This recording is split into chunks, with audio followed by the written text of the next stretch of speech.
আজকে 31 ডিসেম্বর, আজকে 31st night, এবং আজকে আমার বই পড়ার 60তম দিন। আজকে বইয়ের শেষ হলো এবং আমার খুবই ভালো লাগছে যে আমি এই বইটা শেষ করতে পেরেছি। কারণ এর আগে আমি কোনো বই বলতে গেলে একটানা পড়ে শেষ করি নাই।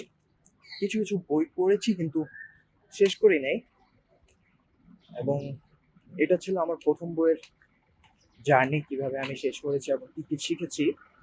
এবং এরপরেও আজকের দিন পর্যন্ত আমার প্রায় 6টা বই পড়া শেষ হয়েছে। এক্ষেত্রে আগামীকাল থেকে আমি নতুন একটা চ্যালেঞ্জ নিব, যেটা প্রায় 100 ডেজ হবে, এবং তার সাথে আমি এই অভ্যাসটা চালিয়ে যাব। প্রতিদিন কিছু সময় হলো আমি বই পড়বো। এই প্রথম বই পড়ার টাইমে আমি সর্বোচ্চ 1 ঘন্টা ম্যাক্স গিয়েছিলাম। এখন আমি বিভিন্ন ব্যস্ততায় রয়েছি এবং থাকবো।